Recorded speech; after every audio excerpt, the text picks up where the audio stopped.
For all the success the Eagles have had as of late and in the past decade or so, we've had one big problem: drafting. Let's look a little bit closer at the issue today and see if we can put some fingers or point some fingers to the issues. What's up, it's your boy Cintron coming back at you with another analysis video, and kid you not, that's my real name. Eagles need more from their draft picks to sustain a Super Bowl roster. And this is all facts. I mean, this guy here epitomizes kind of what we're dealing with. Loads of potential, and I do believe in him. That being said, he hasn't quite panned out the way we thought he would have. Even though he's still, I mean, this year is a big proving ground for him. All right, so we signed a whole bunch of dudes, a slew of cats that bring talent to this roster. And I was, super excited about it. I was hyped. I couldn't believe that, the name after name after name I was seeing coming off the board. Bryce Huff, an excellent pass rusher from the Jets. Saquon Barkley, a once thought of generational talent, but still, one of the five best rushers in the league, coming from the New York Giants.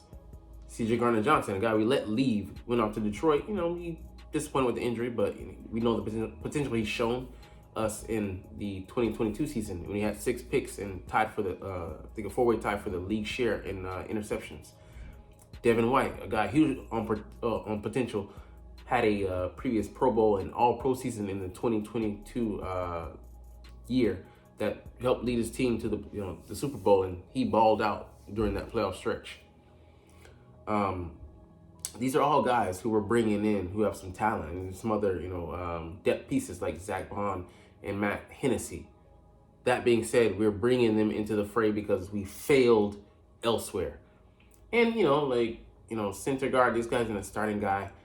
And it's not that we haven't been able to, bring along anybody, as Josh Sweat has been developed. He's a starter, and this guy's a depth guy. But if you look at it on the whole, linebacker, cornerback, safety are positions we have sucked at drafting as of late. And receiver, it's been pretty hit or miss. We'll get into why we've been imbued with some talent there later. We just fell into that. But we haven't done well in the middle rounds, or what used to be known as middle rounds, but rounds 4 to 6, 4 to 7. And early on in the draft, it's been hit or miss. If it ain't an alignment, we aren't in alignment. We have been missing all those guys. And a couple of those we've missed as well. Like, who can forget Danny, the Canadian firefighter. I think he's become a firefighter professional now. Shout out to him, but he wasn't what we needed to be drafting in that draft. And, could have gone several other directions. But yeah, man, it's been pretty, for me, shoddy. And it's sad because, think about Umbrella Man. What's his name? J.J. Arcega-Whiteside. DK Metcalf was sitting squarely on the board, and we eschewed him because, he had issues in college, and he looked like he had a limited route tree. Has turned out to be a way better pro.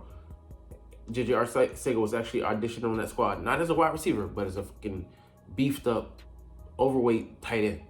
Didn't make the cut, hasn't played in the league since, I don't think. So, I mean, just the eyes through which we evaluate this talent, we have to budge on it, and then the evaluation we put on some of these guys to let them slip through our fingers and then bemoan the fact we don't have the good players at that position. It's got to fucking stop. All right, but yeah, you can't build a championship roster out of free agents and veterans. We've seen the Rams trying to go down that route, and they're just now getting back to the fact they're kind of rebuilding. And they had some nice drafts, key word drafts, to be able to wheel and deal like that. But you don't have that center of your roster being made out of the guys you bringing in that you can freely select in the draft process. You are going to be fighting a losing battle. In the 90s, when the cap was unlimited, you had a chance to, build a roster however you saw fit and then just throw money at the problem. You can no longer do that because there's literally a cap on that. The 2017 Eagles, good example.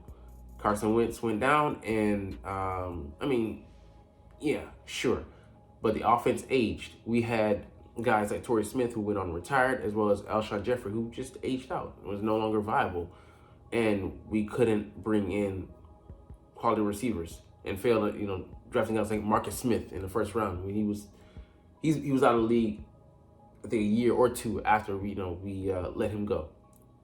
Misdiagnosed and overvalued. So we haven't been able to sustain success with our championship runs. We've had that appearance and then collapse soon thereafter. So what is going on with this team? 5 years later, we got to the Super Bowl, had arguably the best roster in the league, and still lost the game because of other things, oversights in other areas. We're so staunch on this approach, and defensively failed us in the biggest moments and against the best, stiffer competition. And then we proceed to let the heart of the team go, as far as a lot of the talent. You let both starting safeties and starting linebackers go. I was like, we could replace with some talent, but having that carryover, it just can't be underestimated. And letting TJ Edwards go, a homegrown guy who we shouldn't even take credit for because we were lucky that he chose to sign here as a free agent, a rookie free agent, raised him up just to let him go, and replacing him now in this offseason because we made a bad decision. Buyer's remorse. Even though Howard would never come out and say it. Because they're White, a solid guy who we didn't help out with the scheme in the way we deploy him, still had a solid year. And he would have been a step up from the linebackers we let play last year. Chauncey Gardner-Johnson and Marcus Epps. Marcus Epps wasn't often, making plays, but he wasn't often, the reason for why the play went wrong. Overlooked. And I overlooked it. I'll be the first one to raise my hand and be like, yeah, teacher, I got that wrong. James Bradbury, he slipped. Another guy that we're bringing in from the outside in. We can't raise these guys. Slay has been a corner that we had to import. I mean, if it wasn't for all three, we, trades, free agency, and the draft, we would have been a little more screwed. But yeah, Jalen Carter for Javon Hargrave, that never should have been a comparison. Jalen Carter, you look at the top pressure rates, I think it's top 10 in the league. He's, I think maybe top 5. In pressure rate. So Hargrave, for all his pizzazz, he's not a stout guy against the run. And hey, look, I guess you'll take what you can get in the run game. I mean, in the passing game as far as sack production, but I'll take a Jalen Carter any day. Took me years to understand that, especially up until last year, to understand the impact of a D tackle stopping the run versus being a flashy get after the passer guy. And we're banking on some of those guys that we have. So let's look at the drafts.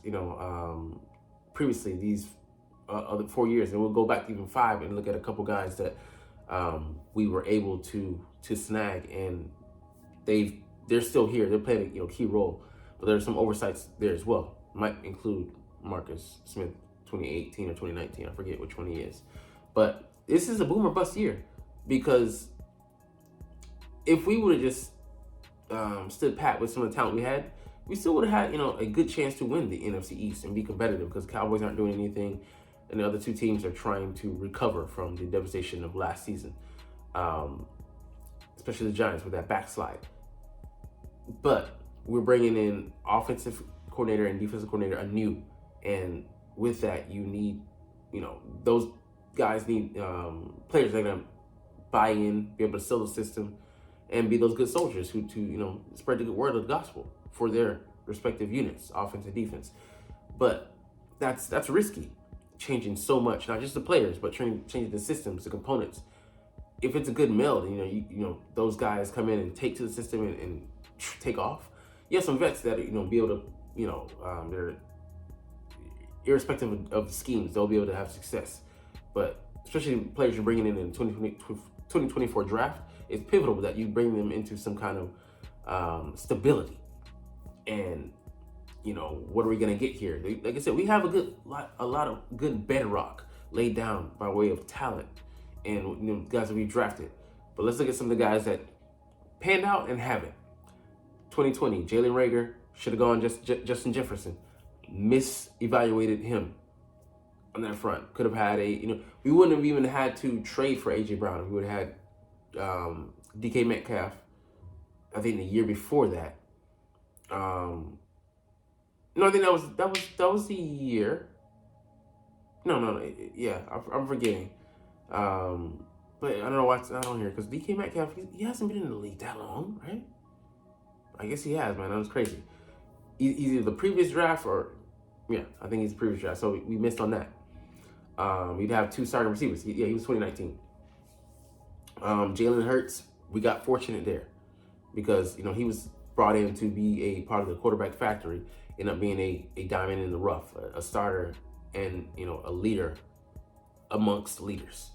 Davion Taylor, a huge miss. We drafted a guy who hadn't played football until I think his last year of high school, so no instincts. And then studying the game, tape and stuff like that. University, he didn't really put too much on display. Drafted him off of talent, potential, and failed in that. 3rd round pick wasted. Kayvon Wallace, I think he was developed into a nice depth player for us, but also the coaching kind of iffy. We haven't been able to develop players. That's another thing. Us believing that we have things figured out. Oh, I took this team to the Super Bowl.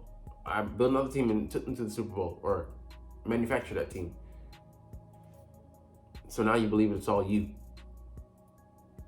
Jack Driscoll, good depth player.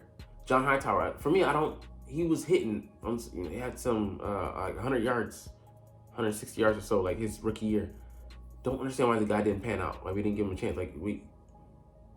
You can maybe give him a chance, but he showed me too much during that rookie year for him to fall flat on his face. But I guess Sean Bradley, a depth guy, but we didn't get much from beyond that. Great special teams ace though. Quez Watkins, we got more than what we thought we were gonna get, and he just we failed him on that front, and I believe some of that's coaching and the nature environment. Prince, never heard from him. Case Hill, special teams, but that's it.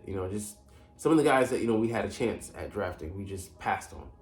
And you've got to hit on some of those. At least one guy, 1 or 2 guys, got to turn into gems every 2 drafts. Devonta Smith, we had nothing to do with that. We were fortunate he was there available. He was already developed, already had the heart, the mind coming in. So we lucked into that. Landon Dickerson, I'll give him that. They took a chance on a guy who had great potential, but was unable to stay healthy. But now his college career and his pro path are mirror opposites in a good way.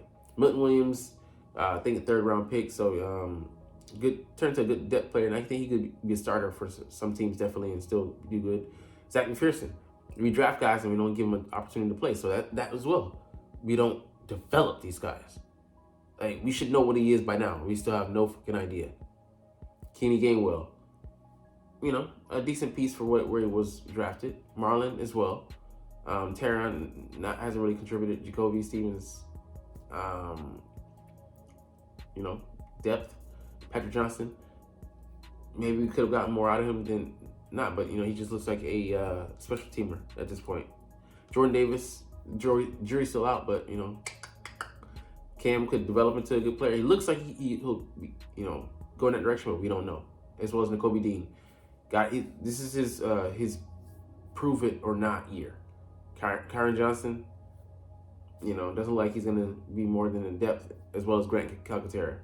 Not a lot of draft picks that year because we traded a lot to get to Jordan, and then I think the year before as well to get to Devonta. Jalen Carter looks like a home run, but you never know. It's only his first year. Nolan Smith, doesn't look too good, but he has time to change that. As is Tyler Steen, we don't know, but he's scheduled to be a player that we look to depend on. Cindy Brown looks to be on an up and up, but development curve because he got hurt.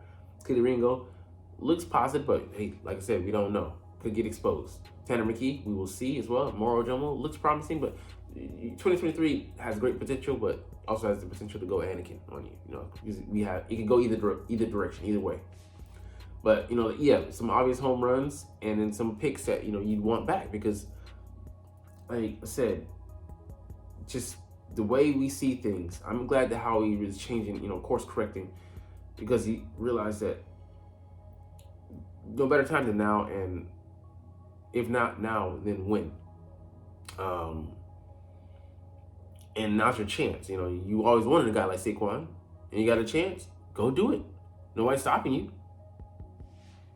So I mean, it's we need more from the day 1 and 2 guys, because those are supposed to be foundational picks, not can't miss, but they're supposed to have a high probability of success and being, like I said, the foundation upon which you build your team.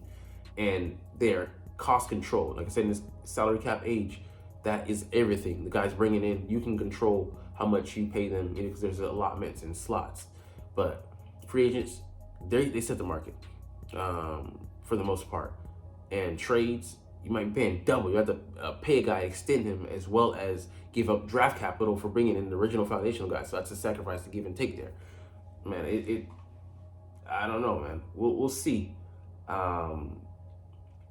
But yeah, you definitely want to believe that Howie Roseman, he's built those teams. But is he going to stick ironclad to that philosophy? The first part of this free agency is telling us no, but when your feet are put to the fire, the truth will come out, and time will truly tell the story of this on this. We shall see. But anyways, you're not even watching though. It's all good though, because I love making these videos and I love talking about the freaking Philadelphia Eagles. So like I said, we're gonna chunk deuces.